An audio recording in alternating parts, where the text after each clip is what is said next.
Welcome to this free video lesson by talkly.co.uk for IGCSE First Language English. And today we are going to have a look at question 3 in your paper 1, which is the extended response.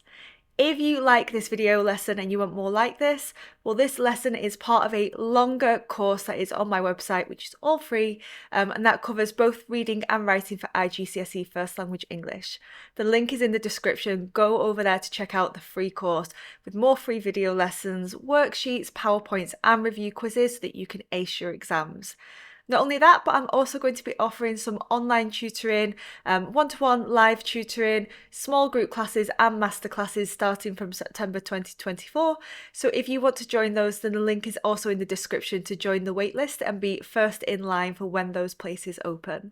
Beginning now with some background information about your question 3. So question 3 fits onto your IGCSE First Language Paper 1, which is worth 50% of your overall grade. Question 3 is called the extended response because it is the longest bit of writing that you will do in that exam. So you'll start off with your short answer comprehension questions and do a short writing summary task. You will then do some short answer vocabulary questions and do your writer's effect language task. And then finally, you will have your extended response to reading, which is where you read a text, usually some form of narrative, and you respond to it based on 3 bullet point prompts that Cambridge give you. And that question is worth the most marks in terms of single task, right? So yes, you collectively get 30 marks for task 1, but that's made up of short answer questions plus summary task. Question 2, vocabulary questions plus writer's effect. So this is the single task which you get the most marks for by itself. So what do you have to do? Well, based on Text C, which as I said is usually some form of narrative, you will have 3 areas of focus that you will need to identify and develop. If you can successfully identify and develop these points, this is where you will get your reading marks, and there are 15 marks for reading in total. Then there are 10 marks for writing. How do you get these marks? Well, you will usually have to write as a character from the story or as an outside character, like a journalist or employee, based on the events. You will need to sound like that character, you will need to write fluently, you will need to order your ideas well, and that's how you get awarded your writing marks. Question 3, well, it is your biggest question, so do make sure that you save plenty of time for it. Don't be that person who only has like 10 minutes at the end to answer the biggest question. But sometimes students ask me, since it's the longest question, should I start that first? My answer is no, because actually Cambridge build up the level of difficulty so that by the time you get to the final task, you're more prepared for it. You'll have read that text 3 different times by the time you get to your extended response because it comes up on your vocabulary questions and your writer's effect.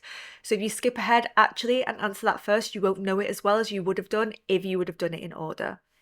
In total, I recommend that you save about 35 to 40 minutes to answer it, and that's 10 minutes to reread and plan and about 30 minutes to write. So do make sure that you're really strict with your timings. As we go through this lesson then, I'm going to split the lesson up into 2 halves, reading marks and writing marks, and how do you get good marks for both.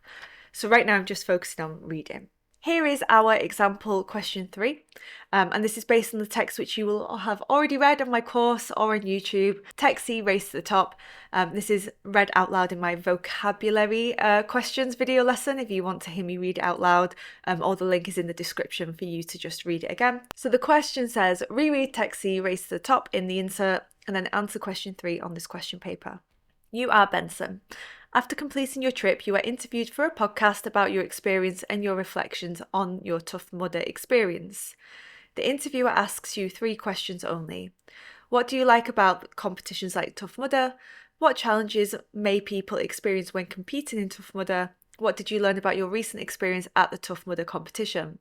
Write the words of your interview. Base your interview what you have read in Text C, but be careful to use your own words. Address each of the 3 bullet points. Write about 250 to 350 words. Up to 50 marks are available for the content and 10 marks for the quality of your writing. So the question 3 will always look something like this. They'll tell you who you're writing as, and they'll tell you what type of text you're going to write, which in this case is an interview, and they will always give you 3 bullet points that you need to address, and you need to address those equally. Oftentimes that 3rd bullet point is a bit more implicit, so it won't directly say in the text. It's based on you to make inferences and logical guesses, but you won't be able to find the answer directly written down. It is important that you use your own words. So even though you've got this text, you shouldn't just be copying from it. You should be using synonyms and all of those paraphrasing skills. There is an exclusive paraphrasing video lesson on the course. Link is in the description. You can only access that on my website. Students often ask me too about the word count. Ignore that. Don't count your words. It doesn't matter. Cambridge don't count up. So please don't count up. Or even I've had students say, well, I wanted to say more and I had time left over, but I'd already written 350 words. I'm like, no. So you can write as much as you need to for this. Generally, I would say about 2 sides. So one piece of paper, 2, right? 2 sides is enough.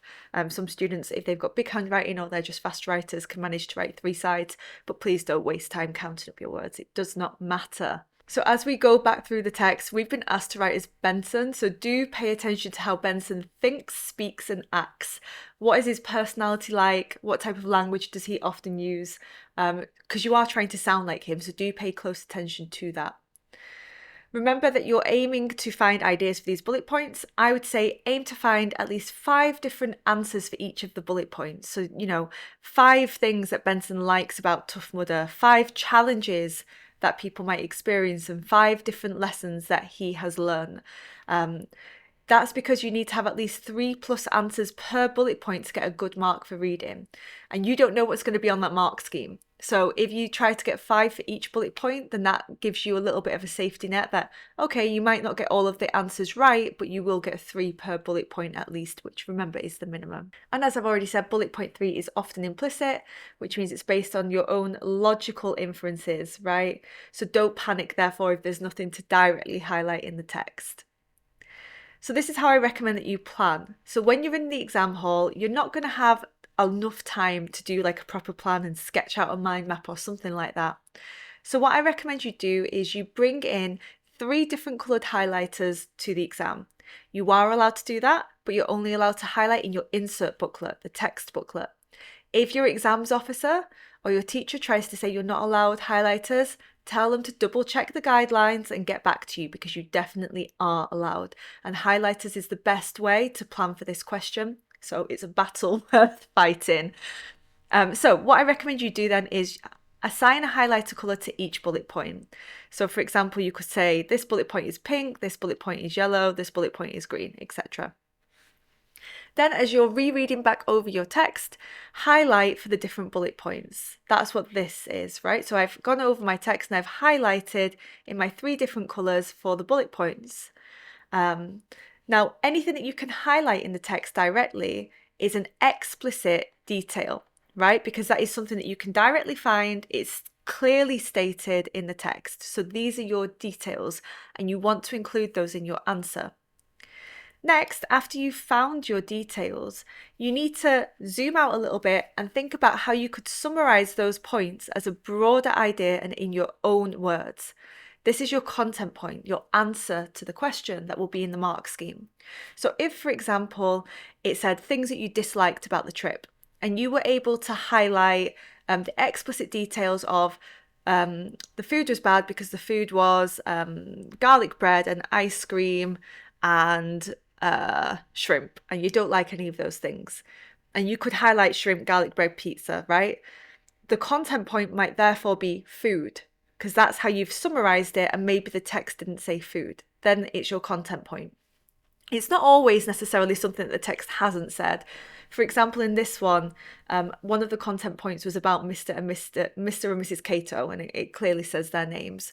But it's this idea of you're broadening, you're thinking, okay, well, what do these details represent? What can I summarize them as? After you've done that, then you need to think about what these ideas show about why or how something happened or how a character felt about it. And this will be your development.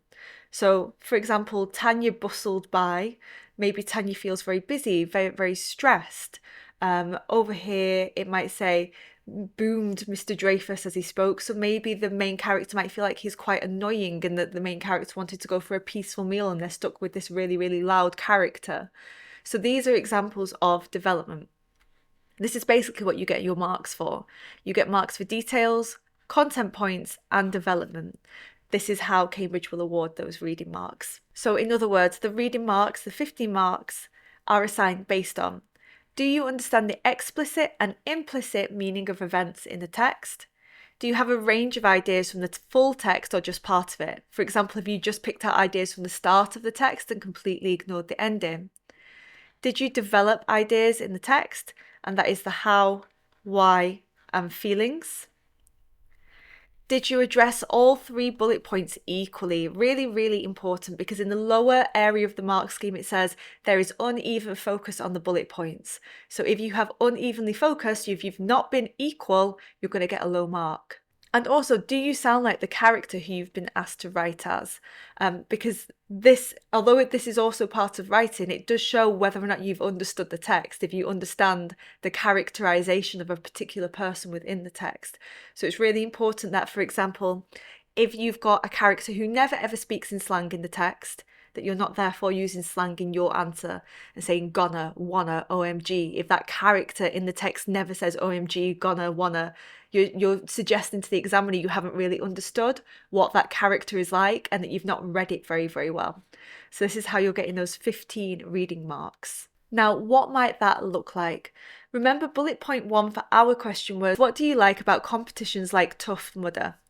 So one of the things that Benson might like about Tough Mudder is winning or achievement. Now, where have I got that from? Because in the text, the explicit details that I highlighted were he can get a gold medal, his name in the newspaper, and that Sammy came second 7 times. These are some of the things about winning or achievement that it mentions. So then how am I going to develop that?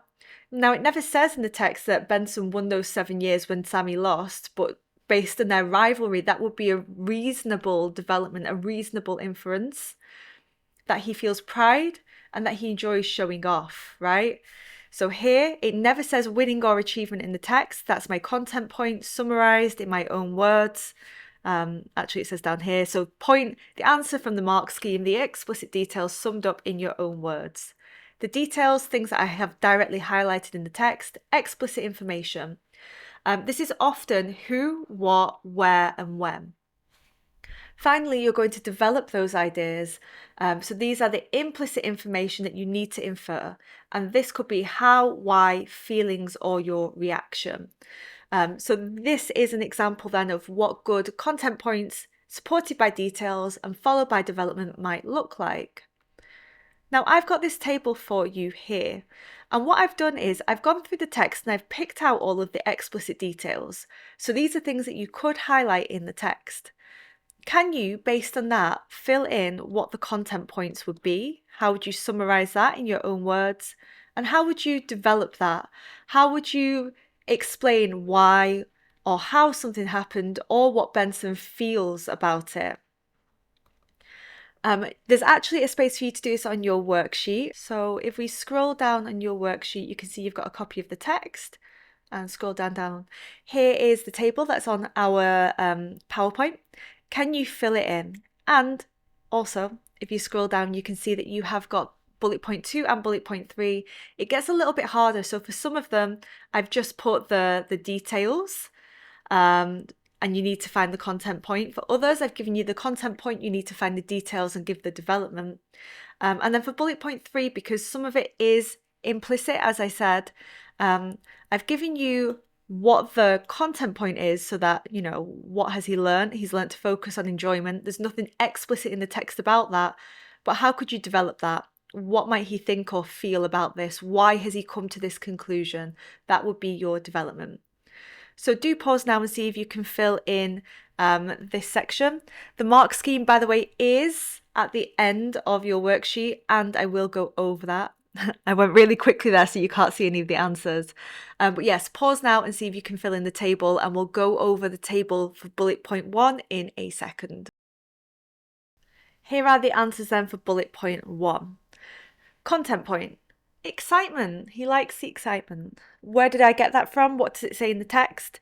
Well, it mentions the adrenaline, the face paint, that is a fun event, and that there is a party held after the race. So these are all details that give us the clue that this is an exciting event. What development could I give about it? Many couldn't fully enjoy it as they were nervous about the outcome of the race. It seems like both Sammy and Benson were more focused on their rivalry than actually having fun. Content point, motivation. The details, It's an unspoken challenge and intensive training. Perhaps you could also have there about weightlifting too. Development, you could say it makes you work harder than without a competition, or that the training can be tiring. Content point, what else does he like? He enjoys mixing with other athletic people. Detail, you could talk about Marie or that everyone warms up together. And the development could be that it is good to be with like-minded people who care about sport. Something else Benson might quite enjoy is the crowd support. I think so, based on his characterization. The details, it says that the crowd roared and that there was rapturous applause. Some development, it's encouraging or perhaps distracting, or maybe some resentment that the crowd actually didn't step in when he needed help. You know, when Benson falls, it's only Sammy who helps him. And finally, for bullet point 1, you could have that it is a chance to show off. These points are about Sammy, but I think that Sammy and Benson are quite similar. So the details you could have highlighted: precision of a seasoned pro, graceful dancer, soared through the mud, steps light and nimble, pirouetted. And how could you develop that? It's what you've been preparing for all year, and it can be satisfying when it comes together. How many of those did you get correct? So then if these are our answers, what might that look altogether when you write it up? Here is an exemplar. Interviewer, what do you like about competitions like Tough Mudder? Benson, where to start? Well, the gold medals and recognition in local newspapers is always nice. And I won 7 times, you know, so of course that felt like a big achievement. The events themselves are just really exciting. The adrenaline gets pumping and there's after parties. Some people can take it too seriously though, like Sammy. So he never could relax and enjoy the atmosphere. Not me though. I've always thrived on support, the crowds, the applause. Sure, some might say I was just showing off, but Tough Mudder helped to motivate me to reach my goals, gave me a target to aim for, and it's really satisfying when a year of training all comes together. Can you spot in there where I have got my content points, my details and development from here? Well, here we are. So I've highlighted them for you. So the content points are in orange. So we've got, it is a big achievement, that is exciting, the crowd support, showing off and motivation. The explicit details and the things that I highlighted in my text: that you win gold medals, that you can be in a local newspaper, that there is after parties and that there is applause and also adrenaline. And then how did I develop that? I won 7 times, you know. Some people can take it too seriously. They're like Sammy. He couldn't relax and enjoy the atmosphere, and it's really satisfying when a year of training all comes together. So these are his feelings about the situation. So this would be an example of a really high scoring response. And can you see then how I've got these content points, details and development woven throughout? And I am, for the most part, using my own words. Just like in summary writing though, there are some words that you can't really change, like adrenaline. You can't come up with another really good synonym for adrenaline without changing the meaning too much. So it's fine to have a few words that are the same, but overall you want to make sure that you're not using big phrases or big sentences from the text and that most of it is your own words. Now let's take a look at writing marks for question 3. For question 3, these are the text types that could come up that they could ask you to write. So you could be asked to write a letter, a newspaper or a magazine article, a journal, which is another word for a diary, a speech, an interview, or a formal report. I have got video lessons on all of these text types.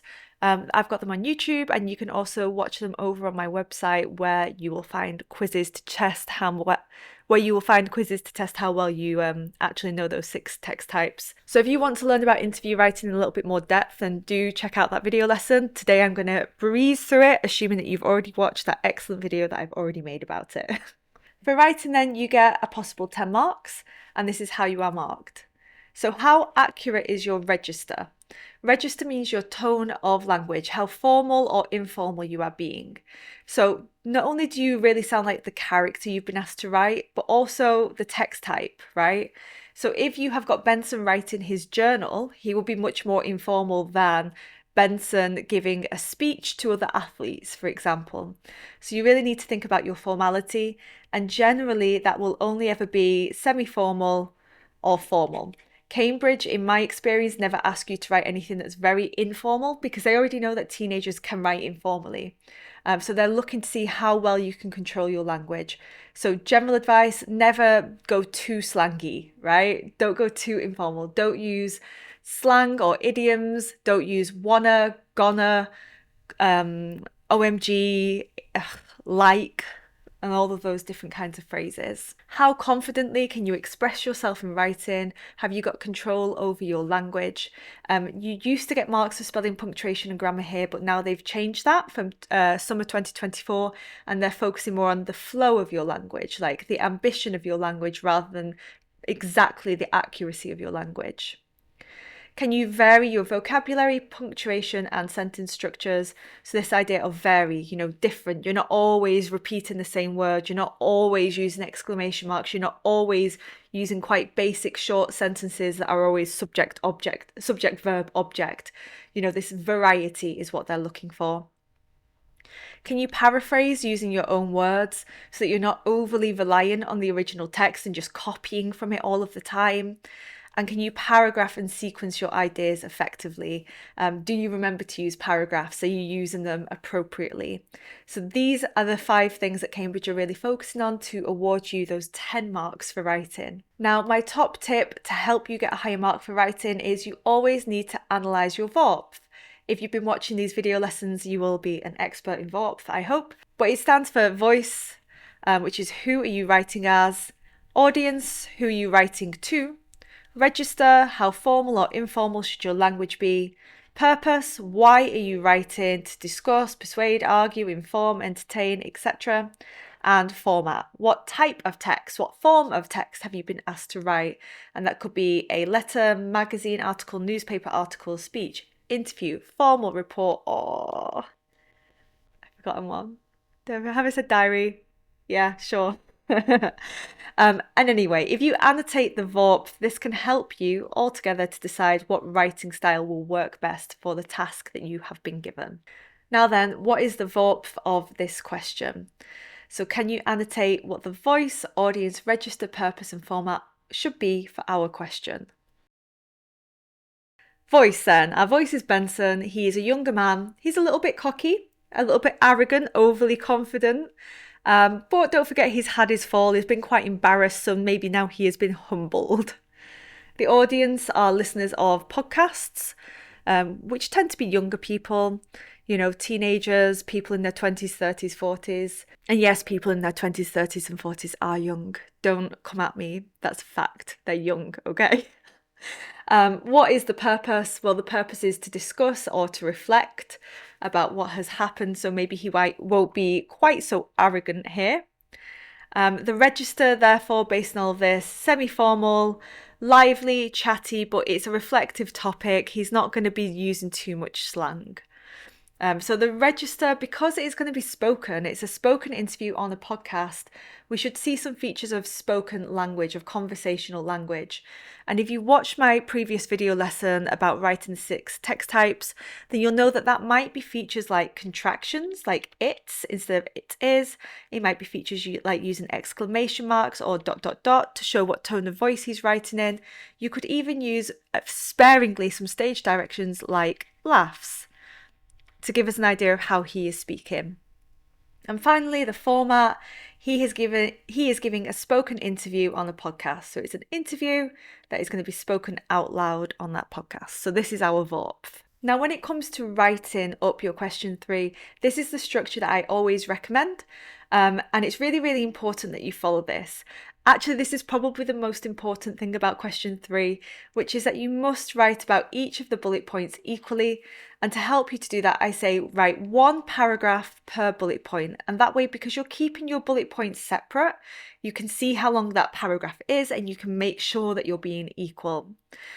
You can have a short introduction or short conclusion. It's actually not that necessary, but I do think that for interview writing and for formal report, actually it's not necessary at all. You can just get straight into the interview. If you want to write a short introduction and short conclusion for your journal or for your article, that's absolutely fine.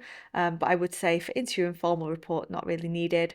But yes, basically you must have 3 separate paragraphs for each of the bullet points and those must be equal. And students always ask me too, how long should question 3 be? here is an example. I think this is a pretty normal amount for a high achieving student to write. And if you just wrote 2 pages like this amount too, then that's also pretty normal, depending on the size of your handwriting. So if that helps, then that's roughly how long you should be spending writing it. You can also see in the marking of this, wherever the students hit a content point, I have highlighted it too. So these are all of their content points. You can also see wherever they've developed, I've written dev, dev, dev, dev, dev, and the ticks represent the details from the text. So this is what a completed and marked one might look like. Briefly then, let's touch on interview writing, but like I said, I have got a more detailed video lesson about this if you are interested. So interview writing advice, as I've already said, no introduction and no conclusion is needed. The exam will directly give you the 3 questions that you should ask. So you can just copy down these 3 questions without changing them. In fact, I strongly recommend that you don't change them at all and that you don't add any extra questions in. The reason for that is these 3 questions are your bullet points. This is what you're trying to answer and answer well and answer in a focused way to get a high reading mark. So if you're changing the question, you might not find the answer. And if you're adding in extra questions, you're probably not going to be answering the question that Cambridge want you to do anymore. So please, I would strongly recommend copying directly, do not change them and do not add in new questions because you will most likely lose focus on the task and lose marks for reading. How should this look on the page then? For interview writing, you should basically write it like a script. So you will go interviewer, name, interviewer, name, interviewer, name. If you don't know the character's name, you can just make it up. So for example, this one, Terry's my granddad's name. I was imagining, okay, you've been asked to write as the grandfather. I'm thinking of the mammoth specimen paper. It doesn't give the grandfather's name, so I've made up a name. Each paragraph should be equal in length, as you can see here. So this is answering bullet point 1, 2, and 3. I've copied out the questions directly. Bullet point 1 question mark, bullet point 2 question mark, bullet point 3 question mark, and I've not given it an introduction or a conclusion. Now, I guess the next question is, seeing as we are writing like Benson, and we're writing like how Benson usually speaks, we need to examine the evidence from the text again, what his personality is like. So based on these quotations then, what kind of voice should we be using when we're writing Benson sections in his interview? All right, Sammy, he said, his voice like velvet, his eyebrow cocked. Try not to feel too bad about another loss, eh? It's the taking part that counts. Benson's face split into a wide grin and his eyes glittered with glee. I watched Benson's determined descent, who was running down the hill at breakneck speed. Benson stirred, scrunching up his eyes. Go on then, he said. It's your year, go get your medal and you can gloat later. What have we spotted? Well, he can be a little bit casual. For example, he is using contractions here. So instead of saying it is, he's saying it's. So that's contraction. But he's not using any slang, right? We've not got like any insults exactly. We've not got anything too informal. He is speaking grammatically accurately. So we also want to write grammatically accurately and with no slang. We do know that he's a little bit arrogant, a little bit overly confident, a little bit challenging. His eyebrow is cocked, which means he's raising one eyebrow. His eyes are glittering with glee, like a little evil glint. So we have got this overconfidence. And it seems like he does enjoy to wind up Sammy. He is running down the hill at breakneck speed. So we know that he might rush into things without thinking about the consequences. Maybe he might also be a little bit loose with his words. But we do know that he has had this humiliation. And at the end of the text, it does seem like he's learned and he has been humbled. Go on then, he said, it's your year, go gloat. So he's given up on trying to win. And it does seem like he realizes that he's out of hope. You can see once again he's using his contractions here, but he's not speaking very informally. So I would say I would create this personality type of this overly confident man who enjoys to brag a little bit, but he does recognise that he's taken it too far in the past, and so he is humbled. He has had this humiliation. In terms of language, he's going to speak grammatically accurately with no slang, but he is going to use contractions. So this is going to be the kind of voice that I'm going to create for him. And if we go back to my exemplar, let's have a look here. So Benson is speaking, so we've got some what we call filler words. These are words that we use where we pause, where we think about what we're going to say, like well, have I got any more? And sure, right? So we've got some of these filler words that he's saying while he thinks. We've also got our contractions. So we've got I've, for example. Have we got any more? And it down here. We can also see that we've got a little bit of the bragging, which is typical of Benson. I've won 7 times.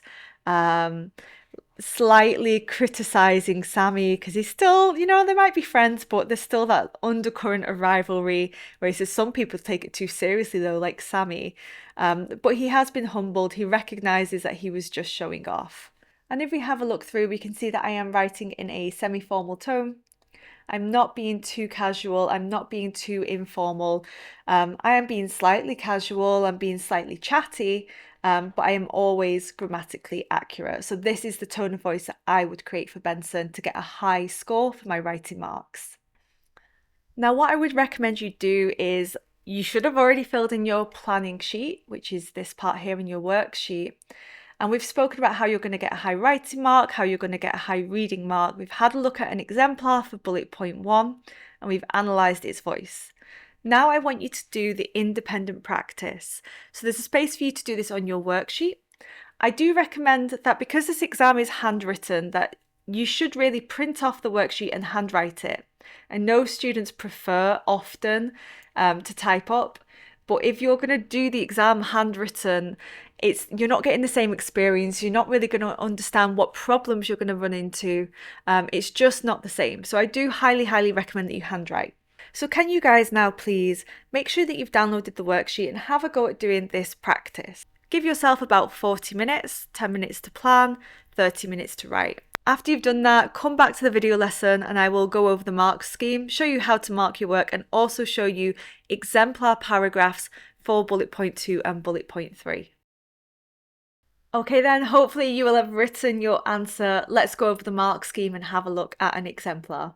These are the answers for bullet point 1. I've already read these out loud, so I'm not going to do it again.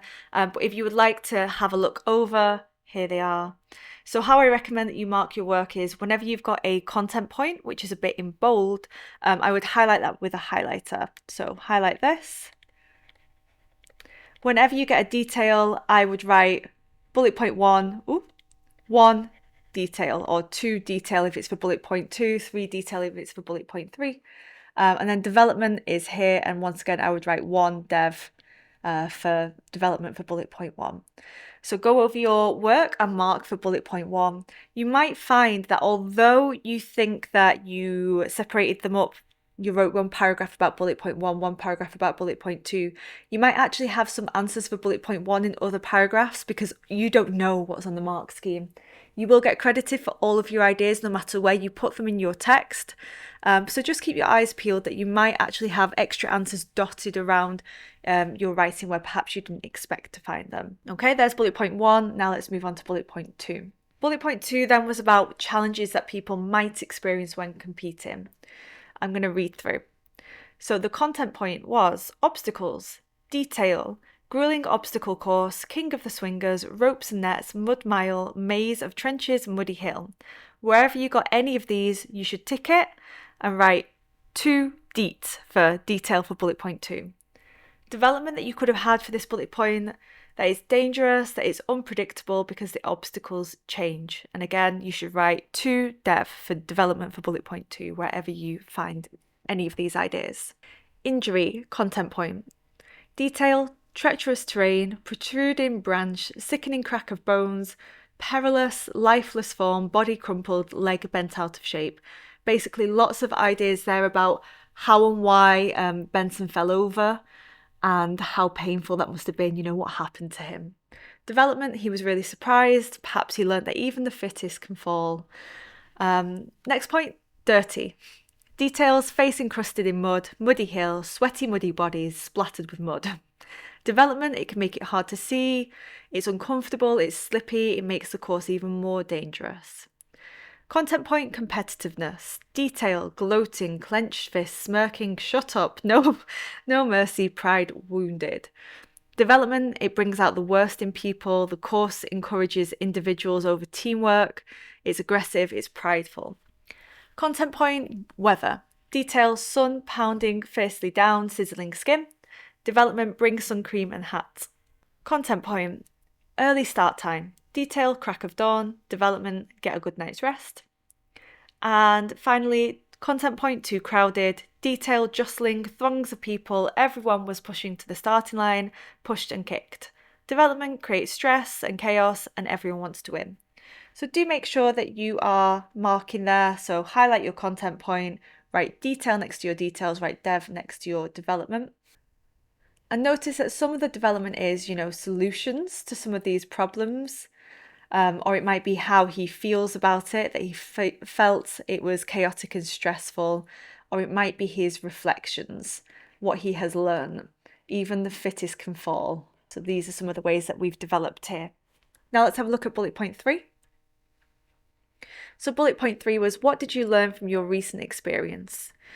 Content point, sportsmanship or teamwork. Detail, it says in the text, taking part that counts. Couldn't leave him like that, wasn't happy about it. Development, that winning isn't more important than doing what's right. So once again, our development here are some reflections, what he has learned. Content point, compassion. Detail, carried him to the finishing line, Marie streaked past. Development, even your rival deserves kindness, and maybe he thinks it was rude that Marie didn't stop to check how he was. Content point, focus on enjoyment. There was no detail for that. This is just a logical inference that you could pull out. Development, next time he will focus on the face paints and the party. Content point, focus instead on developing friendships. Development, if you can overcome the competitive nature of the race, you'll find that you have a lot in common with the other competitors. And finally, be more careful. See, I bet lots of you might have put about the injury, oh, be more careful. And so you'll think, what? Why didn't I get a development for that? Well, you would have got a development. It's just that your examiner will write 3 dev for development for bullet point 3. So you will be credited, but just for a different bullet point. So be more careful. Detail, glittering eyes, running down the hill at breakneck speed. So basically he was too focused on arguing with Sammy and was reckless. So the development, he was too eager to win. He wasn't paying attention. He was focused too much on beating Sammy. He should have gone slower through the muddy terrain. So then to help you mark your work, this is how you should reflect on it. So tick all of your content points, tick or highlight, check the mark scheme. Remember that this should be in your own words. Write deets for details, even better if you write 1 deet for bullet point 1, 2 deet for bullet point 2, 3 deet for bullet point 3, etc. Remember that the explicit details are things that you can directly highlight from the original text. They're often the who, what, when, where. Write dev for development, and once again you can write 1 dev, 2 dev, etc. Development is extending implicit ideas sensibly. How, why, feelings, what has he learned, what are his reflections, and what are some solutions to some of these problems. Underline any words or phrases that sound like Benson. That's phrases that are semi-formal and perhaps a little bit arrogant. Circle your favourite sentence and tell me why is that your best sentence. And finally, did you remember to use 3 separate paragraphs and double check, are they equal in length? Did you give one paragraph per bullet point? The most common mistake that I see is that your bullet point 3 paragraph is often shorter and underdeveloped, and that will really, really limit your score. What might all of that look like put together? Here is my full exemplar. As I read through, just pay attention to where I'm getting my content points, my explicit details, and my development. Interviewer, what do you like about competitions like Tough Mudder? Benson. Where to start? Well, the gold medals and recognition in local newspapers is always nice, and I won 7 times, So of course that felt like a big achievement. The events themselves are just really exciting. The adrenaline gets pumping and there's after parties. Some people can take it too seriously though, like Sammy, so he never could relax and enjoy the atmosphere. Not me though. I've always thrived on support, the crowds, the applause. Sure, some might say that I was just showing off, but Tough Mudder helped motivate me to reach my goals, gave me a target to aim for, and it's really satisfying when a year of training all comes together. Interviewer: what challenges may people experience when competing in Tough Mudder? Benson: let's start with the obvious. The obstacles can be insanely dangerous. Just look at what happened to me when I fell down that hill and injured myself. You know, they change the course every year, so you never know what you're going to face. Just keep your eyes peeled for rogue branches and go carefully down the muddy hill and you'll probably be safe. But hey, if falling can happen to a fine specimen like me, it can happen to anyone. And of course you'll end up dirty, but it is called Tough Mudder. So here, notice I've got a content point, go carefully, but it's a bullet point 3 content point. So I would get credited for that, and this is very common. I do see students often doing this. Also notice I've got some of my characteristic Benson arrogance here in this development. And I've got some more informal phrases like you know. The you could be talking to the interviewer. Remember that this is a conversation between two people. I've still got my contractions like let's. And in this one too, I've also got 2 exclamation marks to show his excitement and make it sound a little bit more spoken. And this bit here too, but hey, that too sounds semi-formal, as well as some more contractions down here. So all of this is creating this semi-formal, chatty, lively tone, but I'm still being grammatically accurate. Interviewer: what did you learn from your recent experience at the Tough Mudder competition? Benson: I had a rival with Sammy for years. To be honest, the competitiveness was probably quite toxic. I guess it brought out the worst in me. What I realised was that teamwork is what really matters. Laughs. No, really. I know I care about gold medals, but winning isn't more important than compassion. Basic human decency, you know? And me and Sammy actually became friends since he did carry me to the finishing line. Turns out we had a lot in common. Maybe next time we can work together and actually go to that after party. And here the competitiveness, that's actually a bullet point 2 point and development. But once again, this is very common that a student would mix them up and accidentally put a bullet point 2 point in their bullet point 3 because they don't know what's on the mark scheme, right? But don't worry, you'll get credited. So look here, I've got some stage directions even, like laughs. That's absolutely fine and good to do. I've got some ellipses to show this pause, and that makes it sound more spoken, the use of the ... I've got my exclamation marks again, sounding more chatty. And I've got a contraction here with you know, and this makes it sound like he's discussing to the interviewer, right? He's talking to the person. It's a conversation between 2 people. And you can also see that here with no really laughs, because it kind of makes it sound like the interviewer is laughing at him here and he's like, no really, like, why are you laughing at me? Yeah, no really, like I know I'm arrogant, but like I do care about other people. So this makes it sound quite chatty. To put this all together then into a revision card, here are my key takeaways for question 3. Remember to answer all 3 bullet points equally. You get marks for content point, which is information from the text summarised and grouped in your own words. Details, explicit information from the text that you can highlight, usually the who, what, where and when. And development, which is inferred information from the text, often how, why and feelings. Bullet point 3 is often more implicit, so don't panic if you can't highlight anything in the text for that. Remember to identify the VOP of your question, that's voice, audience, register, purpose and format. Aim to write at least 5 different things for each of the bullet points to maximise the amount of marks you might get. And you must try to sound like the character or voice you've been asked to assume. This will never be very, very informal. If it's an interview, only give the 3 questions that the exam paper gives you. Do not add any extra on. Do not change the ones that they've given you.